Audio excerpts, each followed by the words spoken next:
সাধারণ শিক্ষার্থী এবং ছাত্রলীগের মধ্যে ধাওয়া পাল্টা হয়েছে বেশ কিছুক্ষণ আগে এবং সেজন্য কিন্তু ঢাকা বিশ্ববিদ্যালয়ের মধ্যে বিসি চত্বরে রয়েছি আমরা।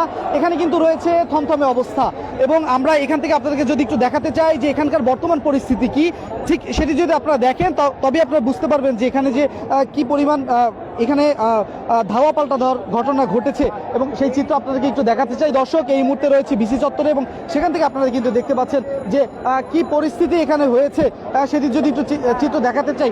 কথা বলা যাবে আসলে কেন এই ধাওয়া পাল্টা দেওয়ার ঘটনাটি ঘটে? এটা হচ্ছে যে আজকে দুপুরবেলা দিকে বিজয় ৭১ হামলা করে। কারা হামলা করে? কোটা আন্দোলনকারীরা। কেন হামলা করে? ওরা হামলা করে, ওরা বলতেছে আমরা নাকি ওদের পোলাপানরা আমরা আটকে রাখছি, কিন্তু আমাদের কোনো স্টুডেন্ট বা কেউ ছাত্রলীগের কেউ আমরা অবস্থানে ছিলাম না, বা সবাই যার যার কাজ নিয়ে ব্যস্ততা বা সবাই ক্লাস নিয়ে ব্যস্ততায় আছে। ওরা অতর্কিত আমাদের কিছু স্টুডেন্টের মাথা ফাটা ফেলে এবং ভাঙচুর চালায় বহিরাগত স্টুডেন্ট নিয়ে। এমনকি ঢাকা বিশ্ববিদ্যালয়ের কোনো স্টুডেন্ট এ জায়গায় আছে কিনা তাও সন্দেহ, কয়েকজন আছে গুটি কয়েক। তারা আমাদের এখানে হামলা চালায়, বিজয় ৭১ হলে হামলা চালিয়ে আমাদের ৫-৬ জনের মাথা ফাটায়। এর ফলে আমরা এটা প্রতিরোধ গড়ে তুলি।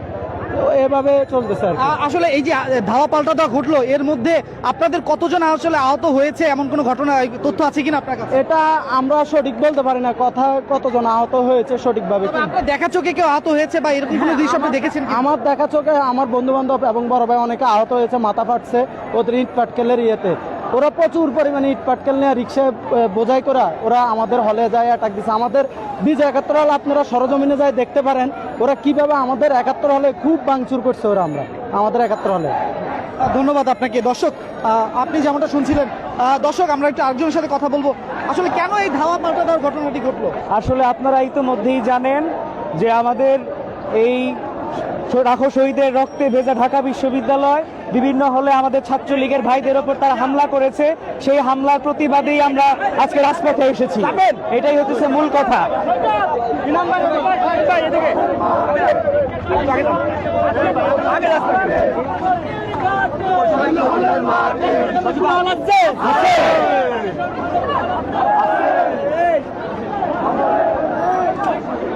দর্শক, আপনারা শুনছিলেন যে সাধারণ শিক্ষার্থীরা তাদের উপর হামলা করে, সেই প্রতিবাদে কিন্তু তারা প্রতিহত করে তোলে এবং সেই প্রতিবাদের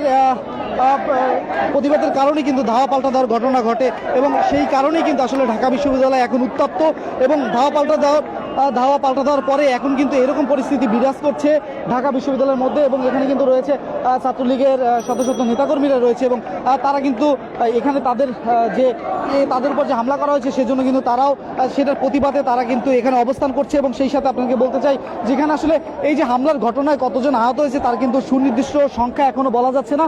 তবে এখানে যে প্রচুর পরিমাণে দুই পক্ষেরই, যেমন আমরা বলতে চাই, আমরা দেখেছি সরজমিনে থেকে যে সাধারণ শিক্ষার্থী যারা রয়েছিল কোঠার বিপক্ষে যারা, তারাও আহত হয়েছে ছাত্রলীগের যারা রয়েছে তারাও কিন্তু এখানে আহত হয়েছে। তো এই যে ঘটনাটি ঘটেছে এটি কিন্তু আসলে বেশ কিছুক্ষণ আগে আমরা আজকে ঠিক দুপুর 12টা নাগাদ কিন্তু এইখানে যে ছাত্রলীগের এই 3টার সময় কিন্তু রাজু ভাস্কর্যের এখানে কিন্তু ছাত্রলীগের অবস্থান করার কথা ছিল। ঠিক 12টার সময় কিন্তু কোঠার বিপক্ষে যারা রয়েছে তারাও কিন্তু এখানে তাদের বিক্ষোভ এবং মিছিল করে এবং পরবর্তীতে তাদের বিক্ষোভ চলাকালীন সময়ে এখানে কিন্তু তাদের মধ্যে কে খবর দেয় যে ৭১ হলের মধ্যে তাদের সাধারণ শিক্ষার্থীদের কয়েকজনকে এখানে আটকে রাখা হয়েছে এবং সেই তথ্য পাওয়ার পরপর কিন্তু সাধারণ শিক্ষার্থীরা প্রবেশ করে ঢাকা বিশ্ববিদ্যালয়ের ৭১ হলের মধ্যে এবং সেখানে গিয়ে আসলে ধাওয়া পাল্টা দেওয়ার ঘটনা কিন্তু ঘটতে থাকে। এবং দর্শক, আমরা কিন্তু এখন রয়েছি রাজু ভাস্কর্যের এখানে অবস্থান করছে সাধারণ শিক্ষার্থীরা এবং সেই চিত্র কিন্তু আপনারা এই মুহূর্তে দেখছেন। এই মুহূর্তে কিন্তু আপনারা দেখছেন যে একটি থমথমে অবস্থা বিরাজ করছে ঢাকা বিশ্ববিদ্যালয়ের মধ্যে এবং সেখানে কিন্তু রয়েছে ছাত্রলীগের শত শত নেতাকর্মীরা এবং তারা কিন্তু অবস্থান করছে যে তাদের উপর যে হামলা করা হয়েছে তার প্রতিবাদে কিন্তু তারা এখন এখানে অবস্থান করছে। সেই চিত্র কিন্তু আপনারা দেখছেন দৈনিক দেশটির মাধ্যমে।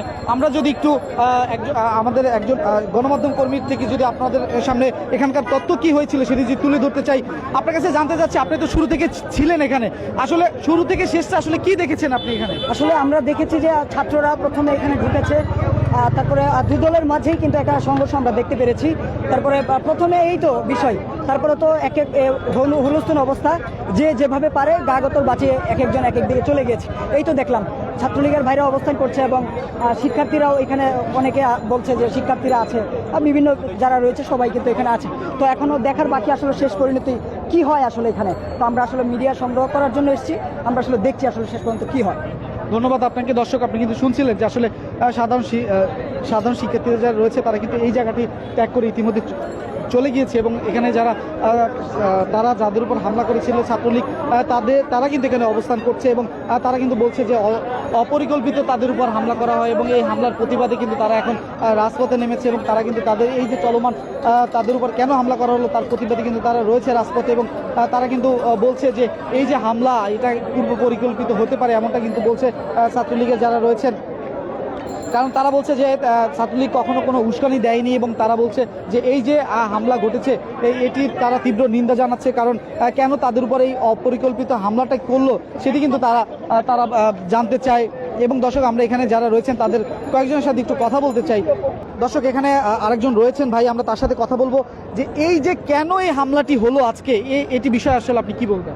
হ্যাঁ, দেখেন, এই যে কোটা আন্দোলনের নামে যে নৈরাজ্য সৃষ্টি করতে চেয়েছিল আজকে আমাদের বিজয় একাত্তর হলে ওরা হঠাৎ করে এসে আমার কথা হচ্ছে যে ওদের আন্দোলন ওদের নিয়ম শৃঙ্খলা অনুযায়ী করুক, কিন্তু নিয়ম শৃঙ্খলার বাইরে গিয়ে ওরা প্রথমে এসেই হলে আক্রমণ শুরু করে দিয়েছে। তারপরে যারা ছিল সাধারণ শিক্ষার্থী হলের ভিতরে ওদের এমন একটা পরিস্থিতিতে যখন চলে গেছে, দেওয়ালে পিঠ থেকে গেছে, তখন ওরা এই আন্দোলনের প্রতিবাদ করে। কারণ এক পর্যায়ে দেখা গেছে এরকম যে মূলত দেখা গেছে এটা আন্দোলন না, কোটা আন্দোলন না, এটা শেষমেশে এরকম পরিণত হয়েছে যে ওরা হামলা করতেছে, এসে কোটা আন্দোলনের নাম করে ওরা হামলা করার সুযোগ পাচ্ছে, ওরা দেশে একটা নৈরাজ্য সৃষ্টি করতেছে।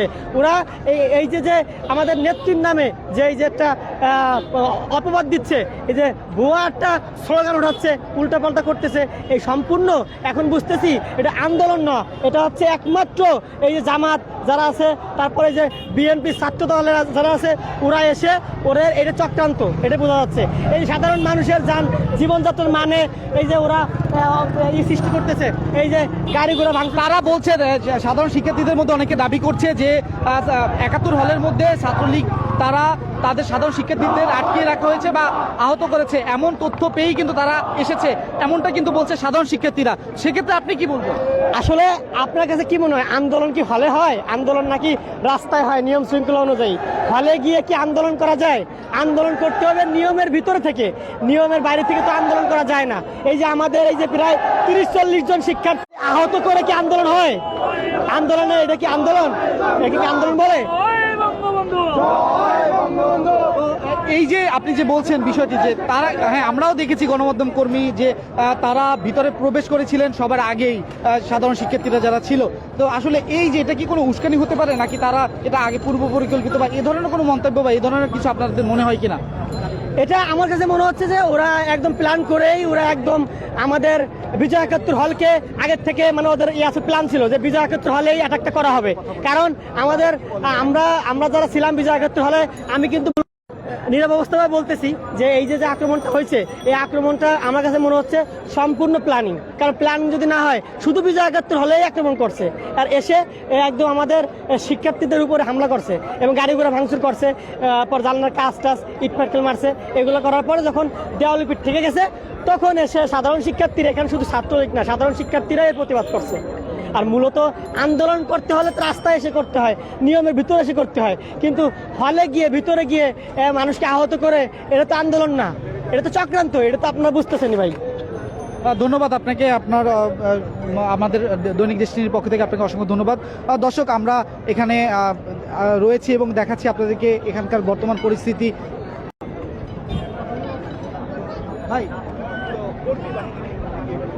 দর্শক, আপনি কিন্তু দেখছেন ঢাকা বিশ্ববিদ্যালয়ের ভিতর থেকে এবং সেখানে সর্বশেষ পরিস্থিতি কি সেটি কিন্তু আপনাদের সামনে তুলে ধরার চেষ্টা করছি।